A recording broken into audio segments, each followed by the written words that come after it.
We are a city that is struggling with post-traumatic stress disorder. If you have experienced a trauma, you most likely will have those same thoughts at some point, that this will never get better. Right. There is no way out. But there is a way out. I'm running as an independent. I'm not bought by anyone. I have no special interests in my pocket. What do you think is the core problem? The historical problems that the city has had can be changed if we are brave enough to vote against the thing that has kept us there the entire time. And that thing is, this is a dangerous thing that we are in. It is a fight for the soul of this city. It is a fight for the soul of our children. We have got to do a better job right now. And if we can't do that, the city's gone. Ricky Twiggs is a licensed counselor and independent candidate from New Orleans, running for mayor on a platform of anti-corruption, mental health reform, and modernizing city infrastructure. We are the economic powerhouse of the state. Yeah. And we need to start using that to our ability. There is so much redundancy and insanity that if we do not begin to start to cut these things and this red tape out, we're gonna have a lot of problems.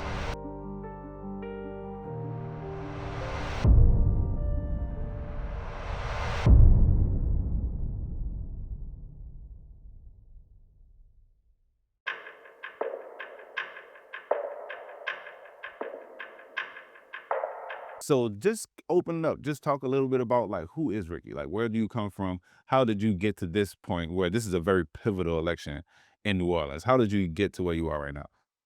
Ooh, what a story. I grew up in Algiers. I Okay. am from the West Bank of New Orleans. The best bank. The Best Bank, that's right, that's right. Where are you? Are you from the Best Bank as well? Oh, from the East, okay. The least bank right now. Look, Hey, look, there's a lot of similarity there, but we'll get into that soon, I'm sure. But I am from Algiers, the West Bank of New Orleans. I went to school in Algiers Point, Holy Name of Mary.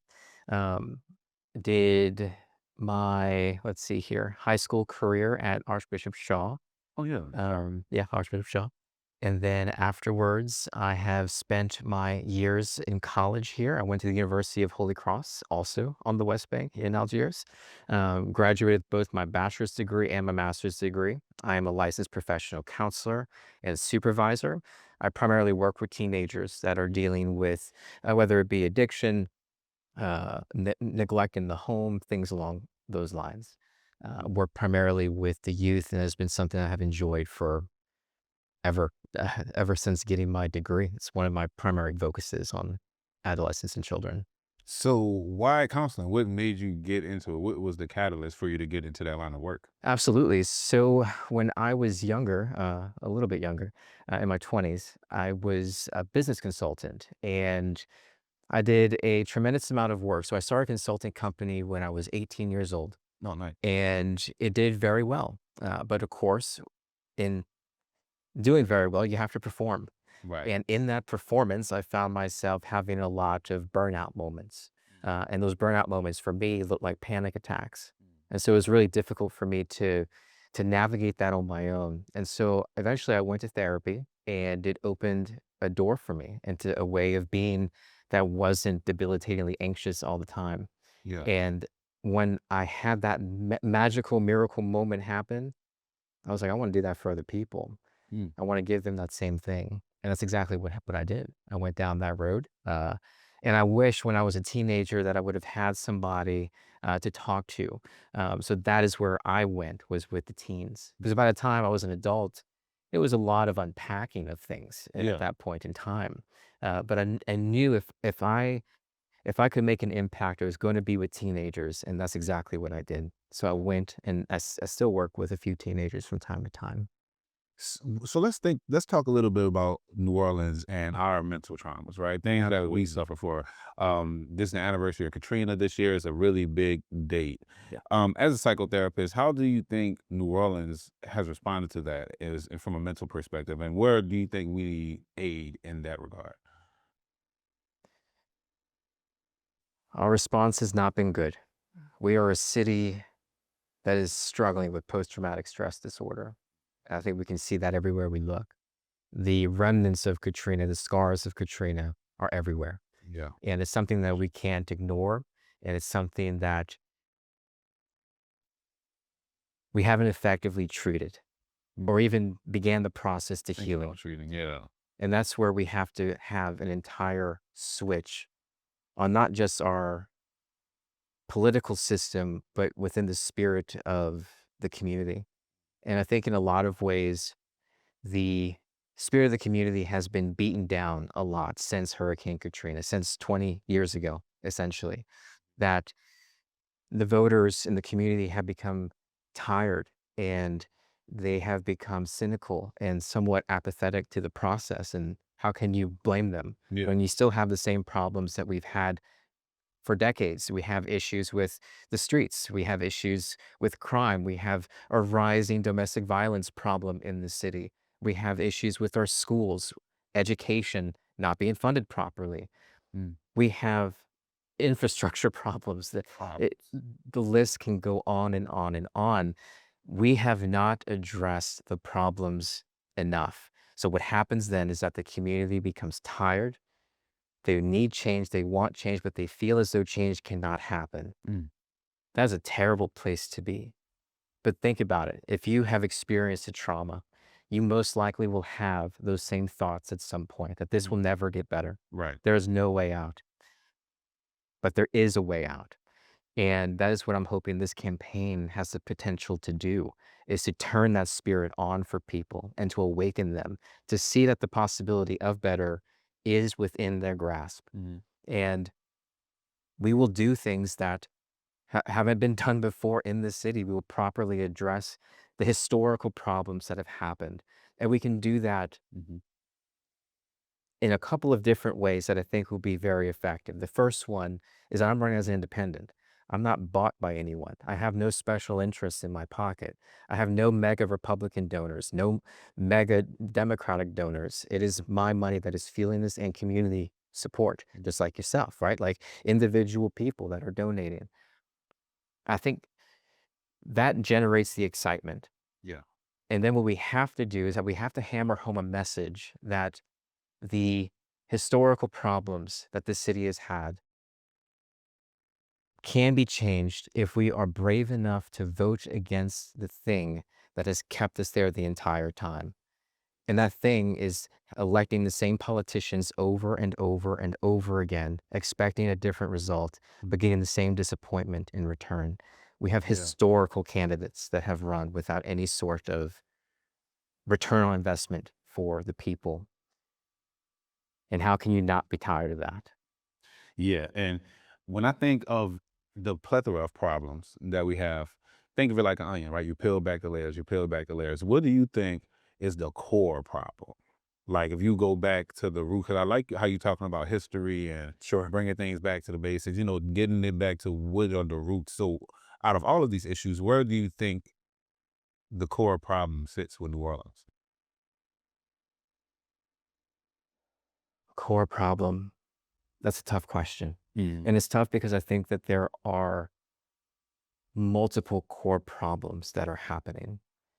In the current state of how the city is functioning, the top problem is that the institutions that the people, the residents put their trust in are not functioning correctly.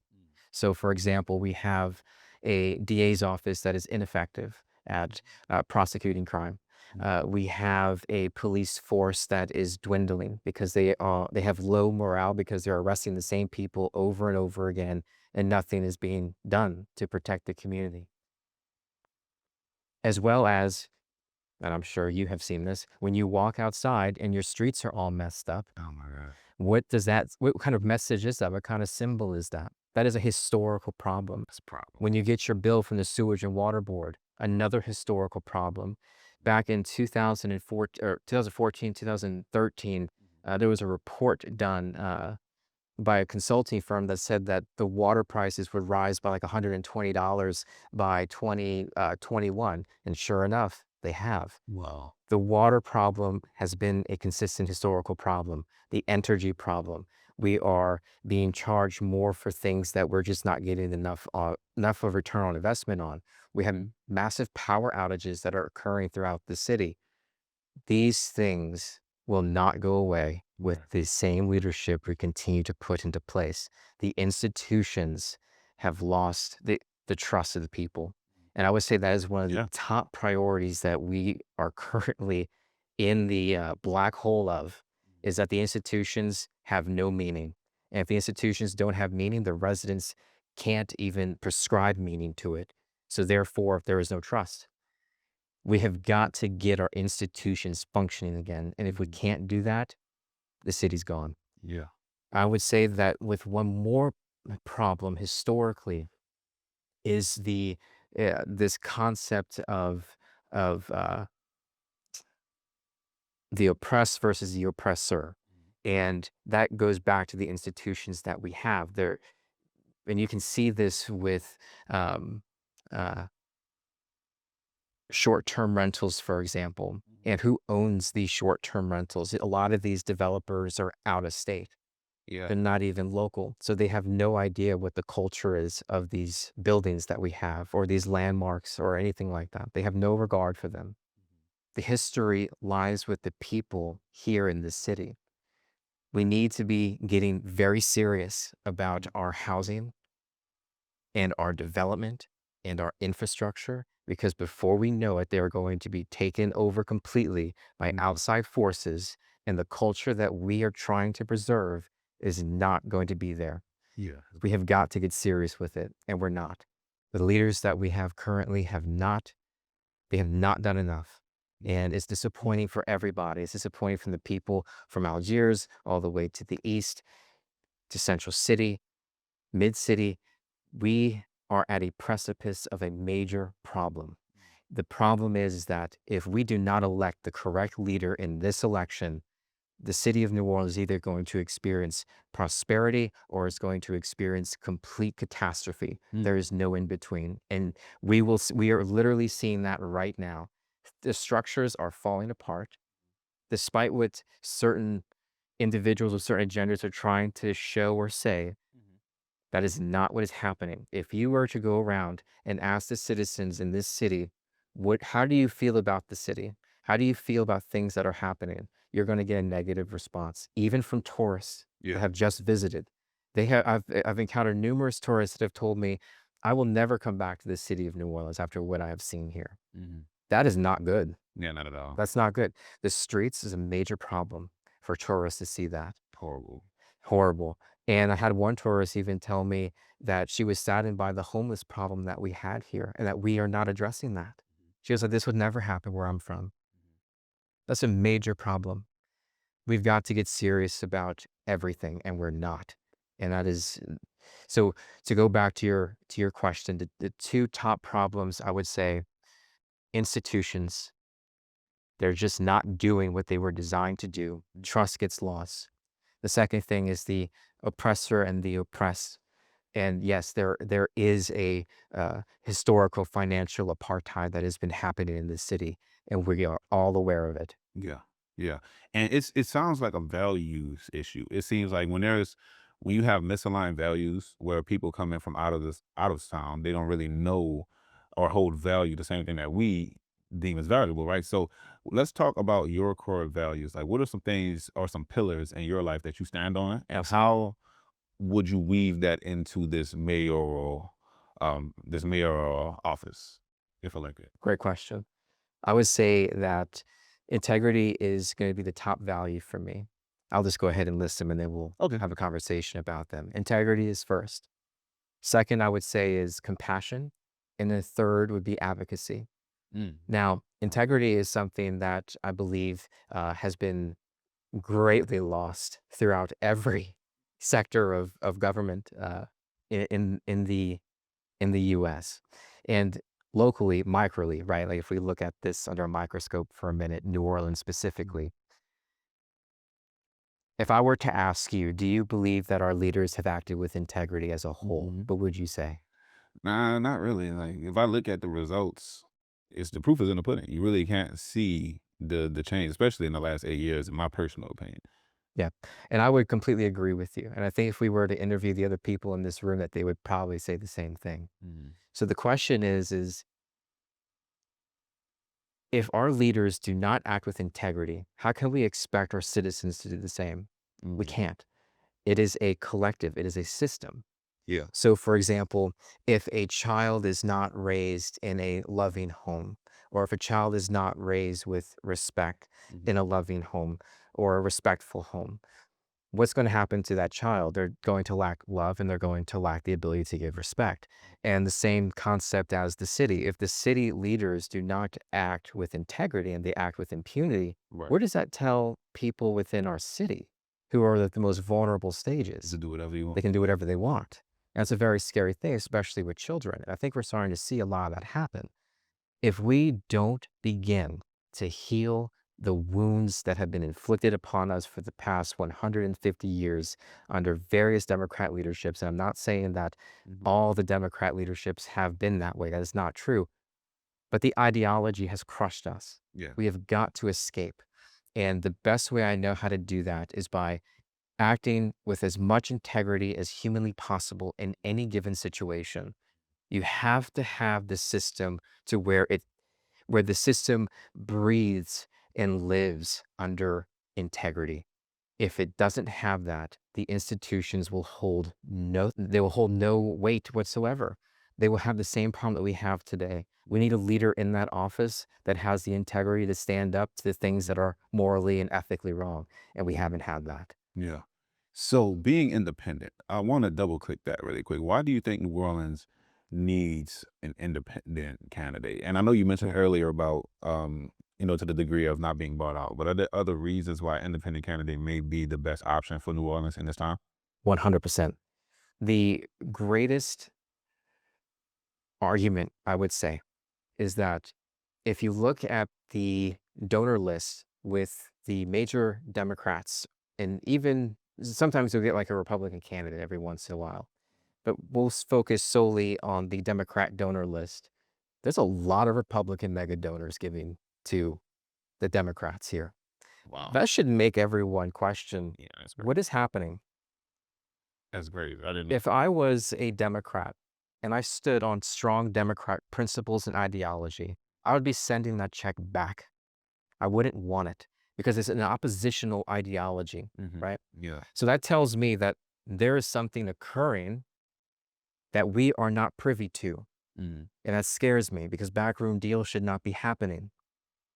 So what should we do next? Well, the best thing we can do is go for someone that isn't attached to either major party, and that's the independent.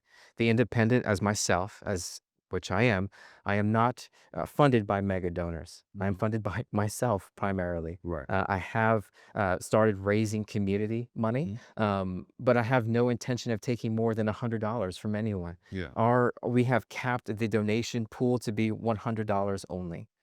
Mm. Why is that?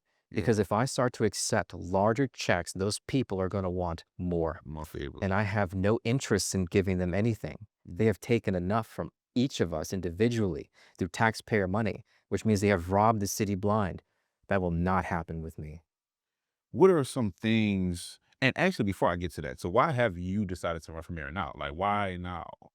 Yeah, I think that for me, it was both a thought and a feeling. And I'll give you both examples. I I looked at the state of the children, adolescents that I worked with, Mm. and they have no hope that their life will be any better. Mm. These are young black kids, young brown kids that will look at me and say, I don't think I'll make it past 20 years old.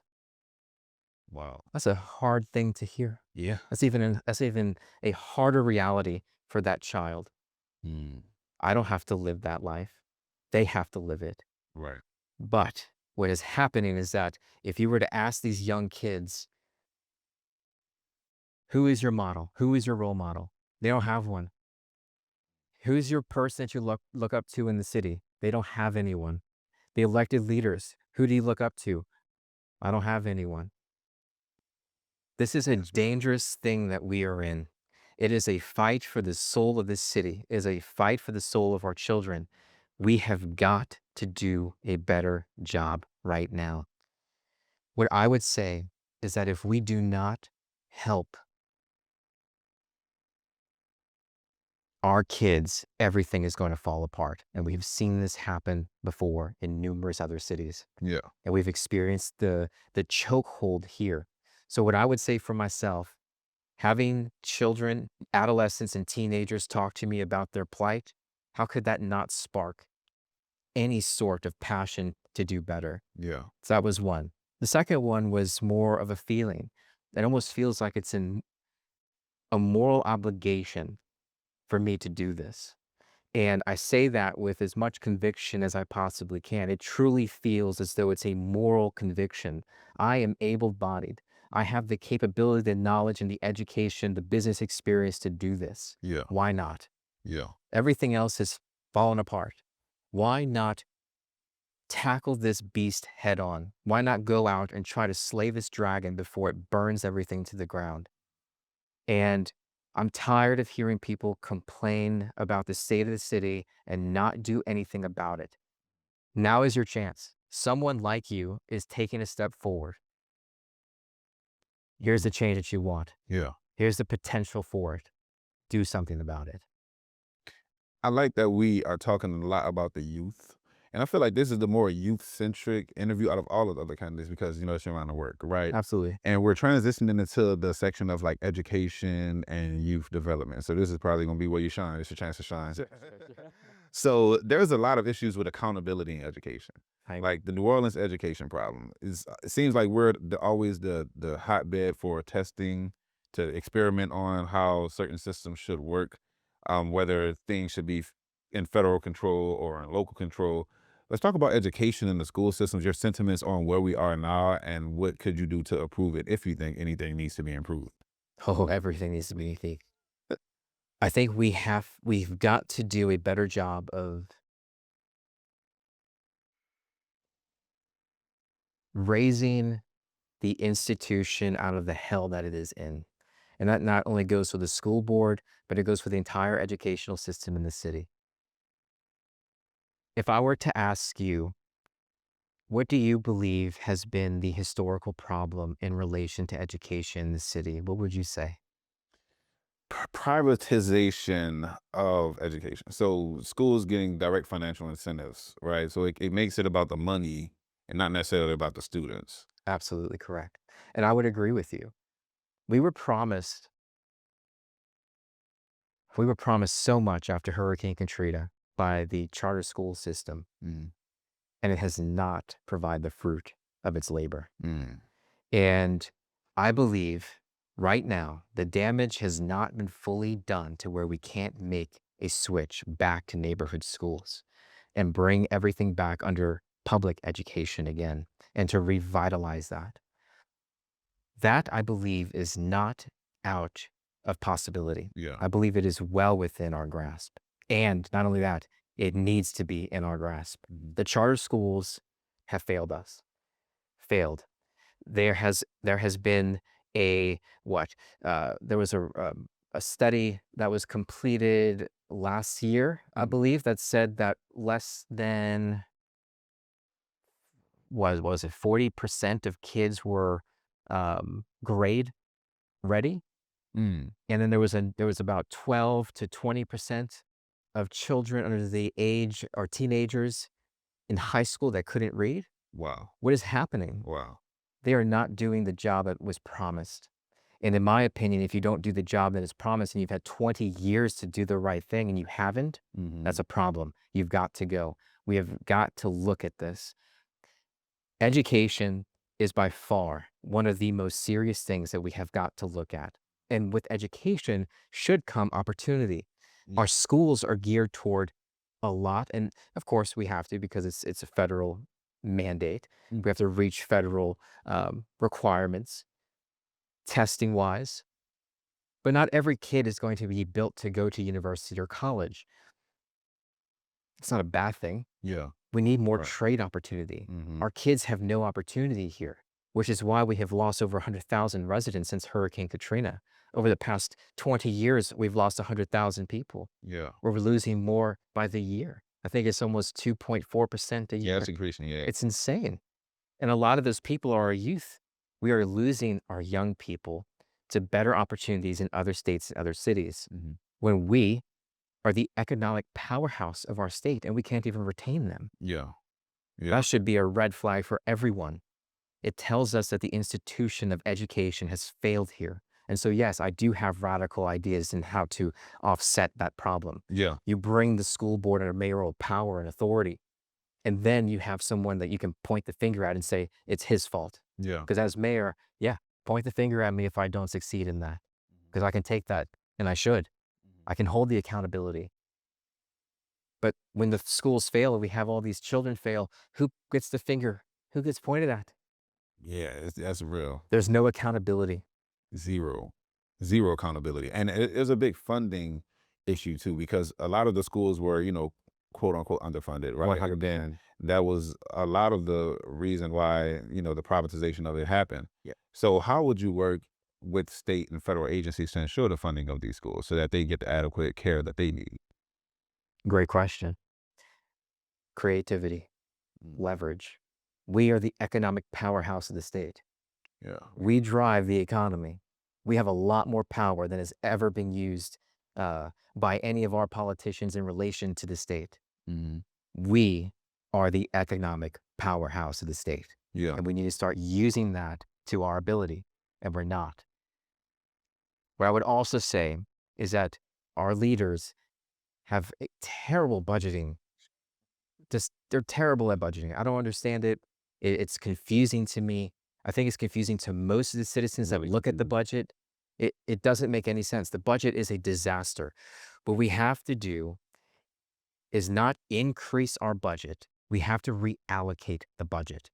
That is the key here. We don't need to inflate anything. We just need to reallocate. Yeah, Yeah. absolutely. And we can do that. Mhm. And we can do it in a way that is safe and in a way that revitalizes neighborhood schools again. Because if you can anchor neighborhood schools, you can offer daycare in those neighborhoods, which means single mothers who are very much disenfranchised and largely affected in the city can have a place to bring their kids. And guess what? Yeah. They don't have to pay out of pocket, most likely, because it's a public institution. We can take care of them. We have the ability and the means to do this. We just have to get creative.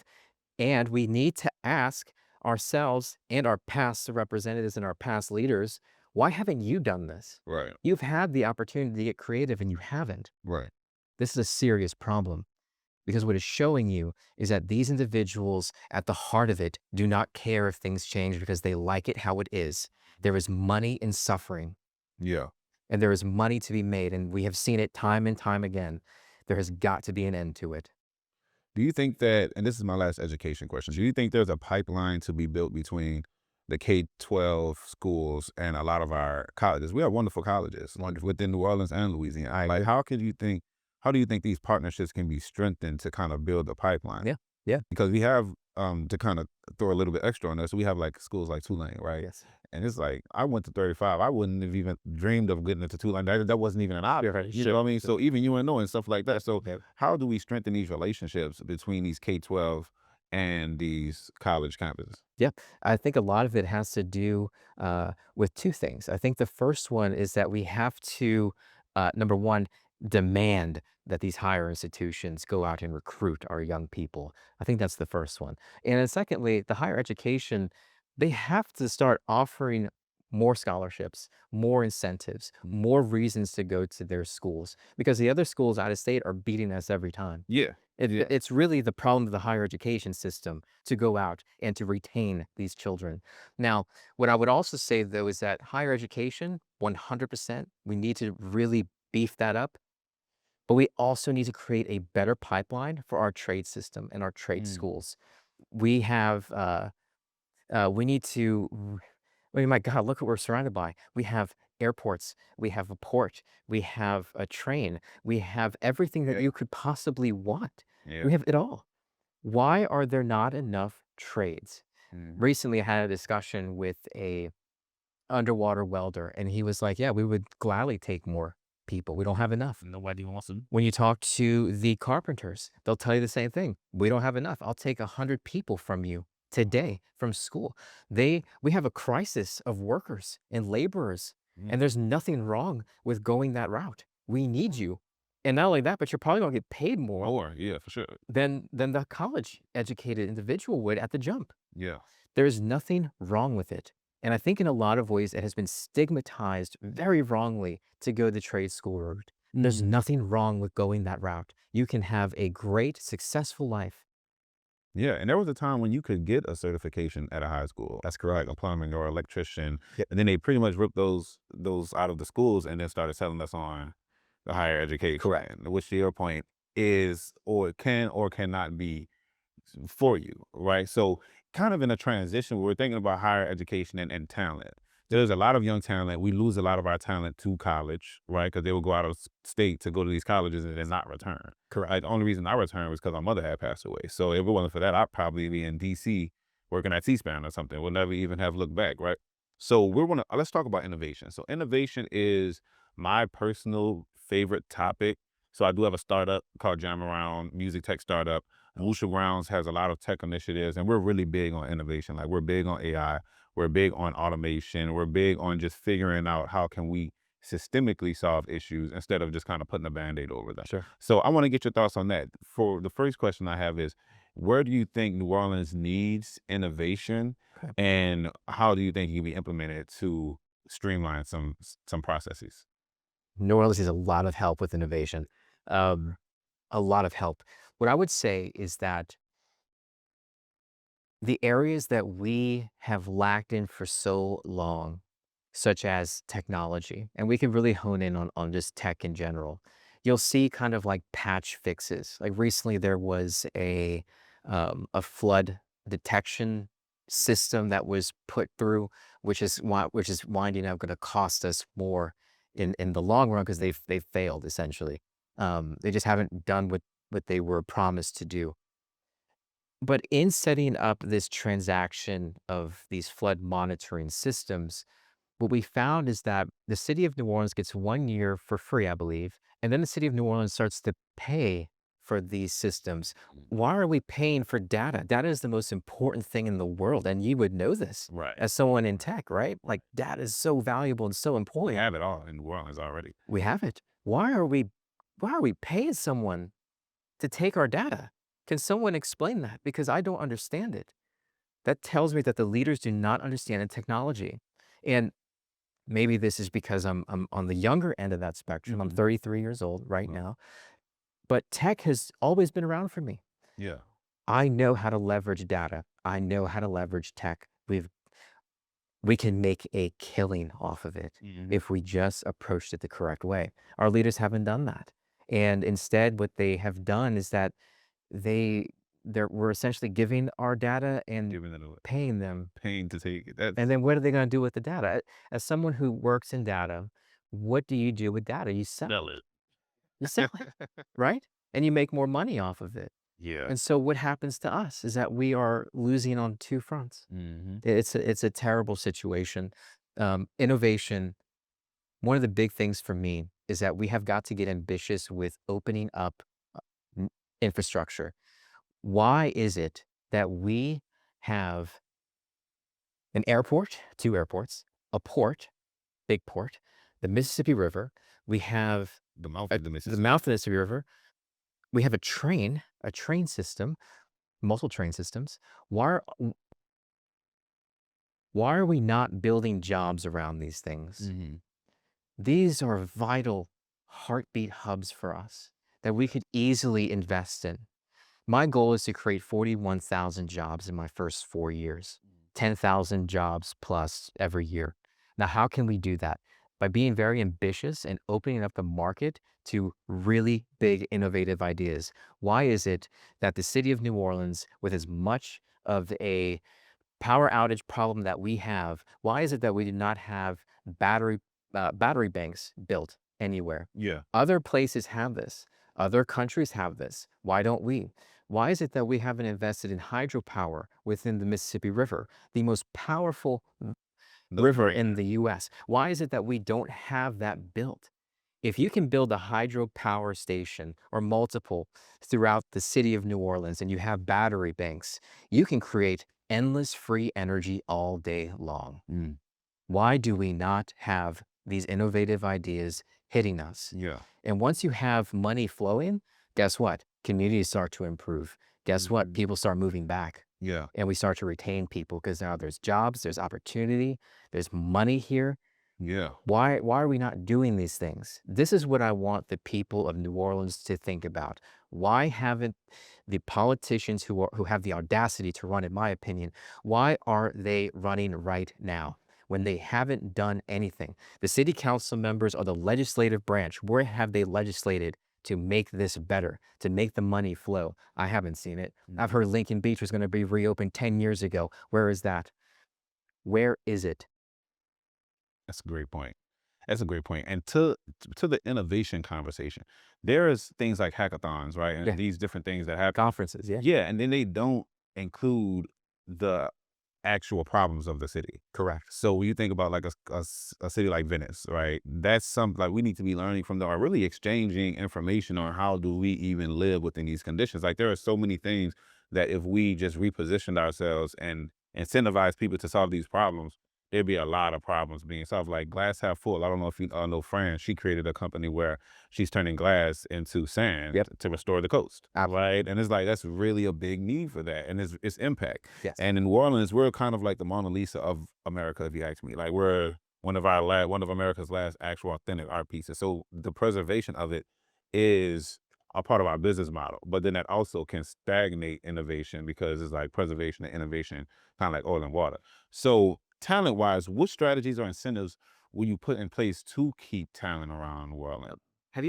Have you ever traveled? I mean, you've been to DC, Yeah, I right? lived in DC one time. Yeah. Have you ever been to like a performance bar in DC? As far as like live music performance, not really. I think one, but it was like really, really small. It Right. was like hole in the wall type of vibe. If you go anywhere else in the US, it's going to be just like that, right? Here, we have live music Yeah. in numerous areas, but it's under assault currently. Artificial intelligence is coming along very quickly. And if we don't have the proper protocols in place, AI is going to destabilize our economy before we're aware of it. So one of the things that I have to offset that in my plan is to create an artificial intelligence tax, essentially. And it's an AI tax, of course, but you can break that by hiring human people instead of utilizing AI. And I think that's really important. And I also have it to where my platform to where if any let's say labor workers that could fit within public works get fired from their job, they have a guaranteed job with public works. We've got to make sure that we can retain these individuals and retain this labor talent that is here and sitting here. And I'm really harping on this world because what does technology do? It disrupts human labor, right? And so we need to make sure that we have the things in place to make sure that no one is losing out, that no one is going to go home hungry or be homeless, right? And so that's what I would say is like a safety measure there. Yeah. So innovation has to be balanced with human well-being. Yeah, yeah, and I personally think that the human touch will become more of a premium once Yeah, I these agree. things, the automation comes through. So in New Orleans, we do a lot of these tours. We have a lot of live music. Really, live music is already sits at a premium already, It and is. we can benefit from that. Yes, So, yes. talent is very, very big in New Orleans, and people coming, and there's a lot of people who come in to reap the benefits. But it seems like getting our own people to understand that it's a little challenging. So Sure. next, this is the fun part of the conversation where we're Sure. talking about infrastructure and sustainability. So Fun, like fun. I'm asking everyone, every one of the candidates, I'm asking like, what is your pothole plan? Like that's the first step. Like, well, how do we solve the pothole problem? Like that's something that like my brother literally is at a tire shop right now. Sure. So here's what I would say is that this problem can be fixed rapidly and it needs to be addressed quickly. How do we do that? Two things. The first one is that Sewage and Water Board creates cuts in the road and the drainages aren't usually emptied by Public Works because there's just not enough workers in general. My solution to this problem is to combine sewage and water board with public works to where it's under one umbrella, to where there is directive leadership. Because a lot of the potholes that happen are because of the cuts done to get to broken water mains, and they're just not filled in appropriately. So what happens is that these things, the roads get cut, they'll get a temporary hold, or as I'm sure you have seen, there'll just be a cone there for months, years even, right? And what happens then is that the water gets in between there, it saturates underneath, and it destabilizes the concrete or destabilizes the asphalt. What happens when that occurs? More damage to the streets. And so we have streets that begin to buckle. Now, you hear a lot of things like, well, it's also because of the tree roots and all that stuff. Sure. The major problem, though, is the water. We are below sea level.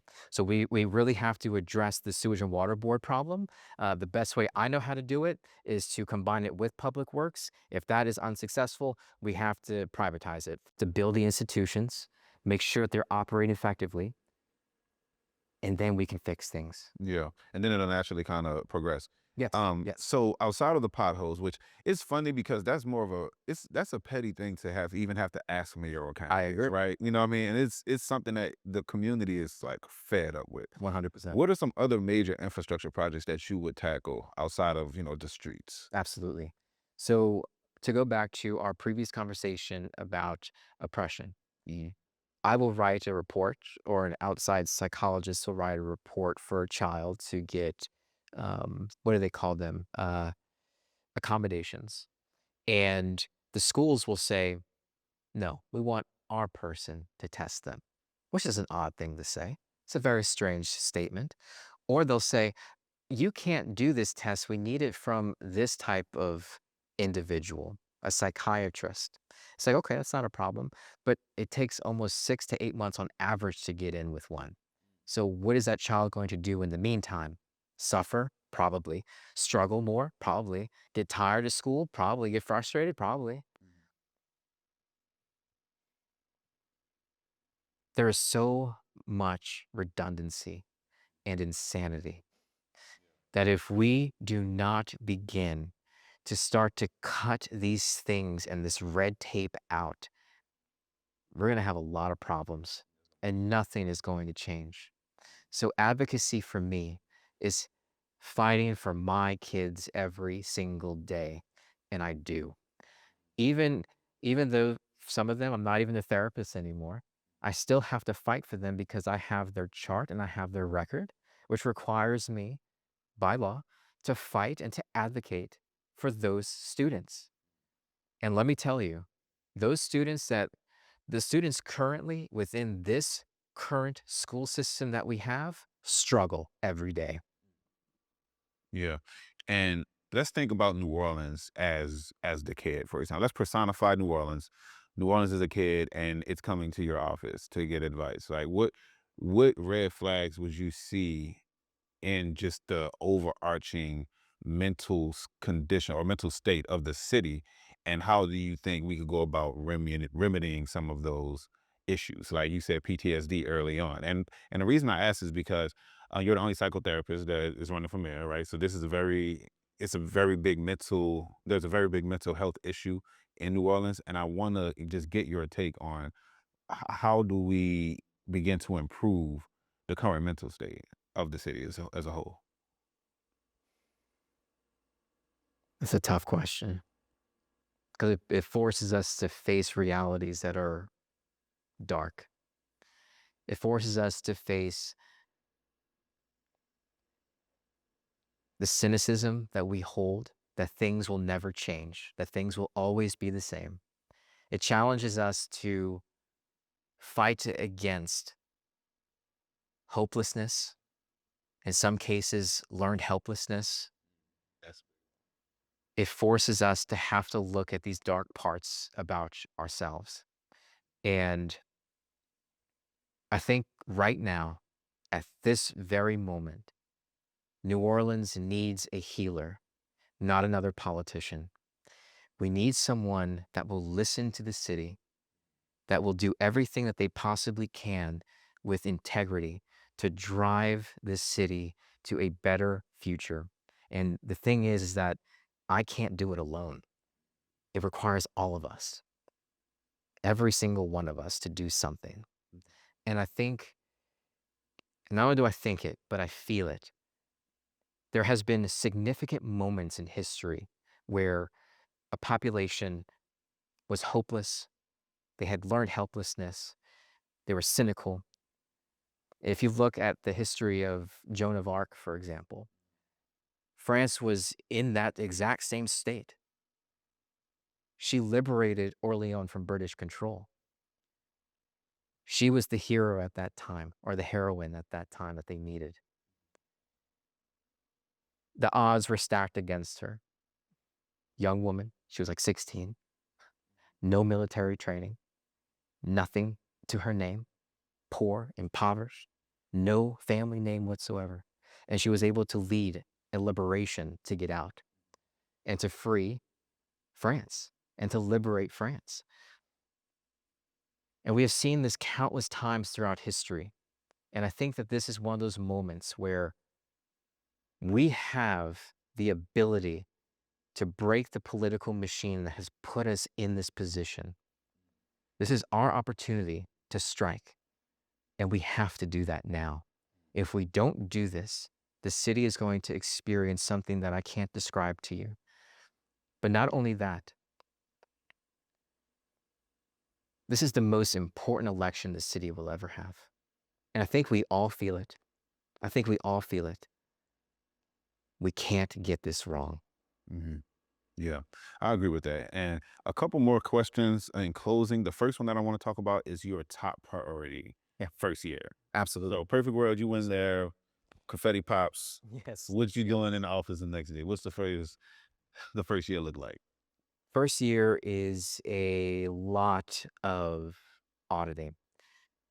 We have to, again, this goes back to the institutions, because I don't want my words to mean nothing. I want my words to actually mean something. So the first thing I have to do is make sure that the institutions are functioning. And I'm sure from the other candidates, you're going to hear a lot about, well, we're going to lower the crime. We're going to fix the streets. We're going to fix the infrastructure, all that stuff. That's beautiful, wonderful. That is just lip service. It means nothing if the institutions don't have what they have, or if they don't have what they need to actually do the services that the residents are paying into for them to do. That's right. And so the institutions have got to be working. That is my top priority, is to make sure that that everything, that the DA's office is prosecuting people, that prosecuting the people that need to be prosecuted, that we have the mental health infrastructure developed and built out to support our children at every sector of life, that we have the infrastructure business ideas rolling and in action, so that way we can actually start to retain people, retain labor, and that our education system has the capability to educate not only the hearts, but the mind as well. So we've got to really turn this thing over. So my first year is going to be very fast paced, very fast paced. That's why I have a 100-day plan on my website already, and it details and it outlines what we have planned. One of the key things right now is to really hone in on how the institutions are working, because my goal is to rip out as much corruption as humanly possible, so that way the money can go to where it needs to go. Yeah.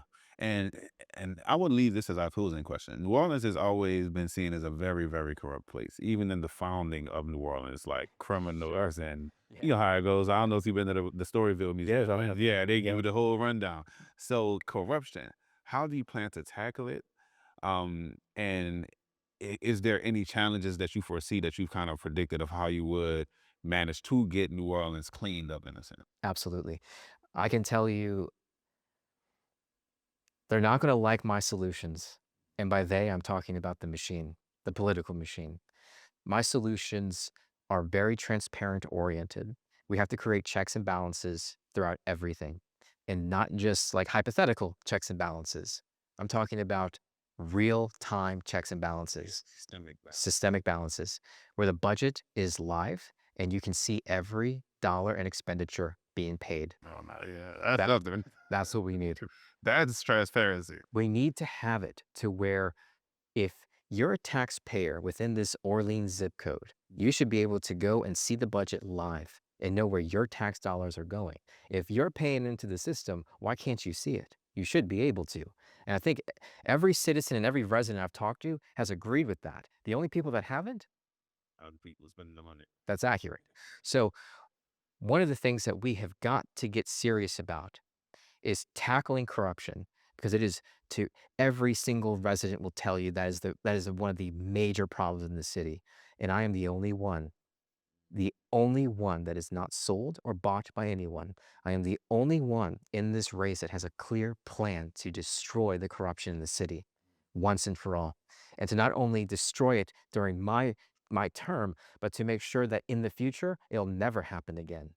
And if it does, you'll know, because it'll start to reverse everything that we put in. So I would say this: corruption can only be rooted out by someone on the outside. It will never be rooted out by someone involved in it. And that is what we have right now.